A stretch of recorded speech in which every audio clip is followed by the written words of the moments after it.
Hey everyone, it's approaching May, and I'm sure as an innovator or school leader, as much as you're glad probably this year is coming to a close, I'm sure you're probably thinking about next year and what next year might look like. And this is typically the time that we start to do our strategic planning.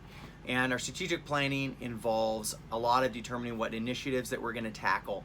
And you might be quite tempted actually at this point to scratch the initiatives from this year and say, all right, we're moving on to new initiatives. But I will tell you that most initiatives are going to take at least 3 years to do really well. And why try to do so many things and not do them well rather than focusing on one or two things? And what I have here are 3 different questions. What are graduates, or how are graduates acting? How are graduates thinking, and what are graduates doing? Now, this is far different than the typical way that we do strategic plans, because strategical plans usually have matrices, they have all these different check marks and barometers and everything, and by the time they're finished, they're 15, 20 pages long, and they don't need to be that long, and they don't really help us do what we really want to do. So instead, scratch that strategic plan and get together with some other stakeholders of your school, and if you're thinking about next year, and you really want to reflect and think about what are we really trying to do here, what do we want learning experiences to look like, chances are you're going to hone in a lot better. And if you're starting a new program like some people I've talked to, this is a great starting point. Start with the end in mind. What are our graduates doing? How are they acting? What are they thinking? Now the temptation is to write a bunch of skills out there, but it helps to think quite concretely. So have that vision of what your graduates are doing. You might close your eyes and ask them to think, where are they? Who are they talking to? What kind of problems are they solving? So rather than just writing skills up here, I'm going to think quite concretely of a project that was actually done by a 17-year-old, and that's because the school had such a crystal clear vision of what they wanted. The 17-year-old went into a new community in Spain because they're on a semester abroad. They noticed that there was a problem.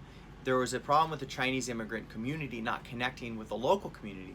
And they used their background in 3 different languages and their understanding of Chinese culture, having come over from Asia, to share the stories of these immigrants in the Spanish homes so that the Spanish people can better understand and reverse their stereotypes of these Chinese immigrants. And they did that through authentic cuisine. They'd share a meal.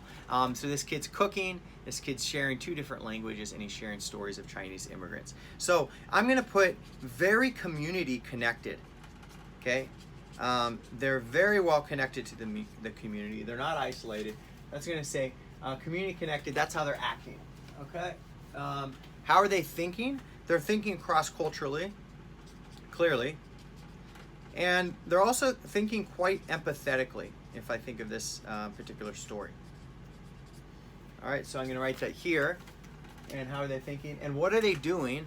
What are they doing is they're solving problems, or really rather addressing problems. And through their passions.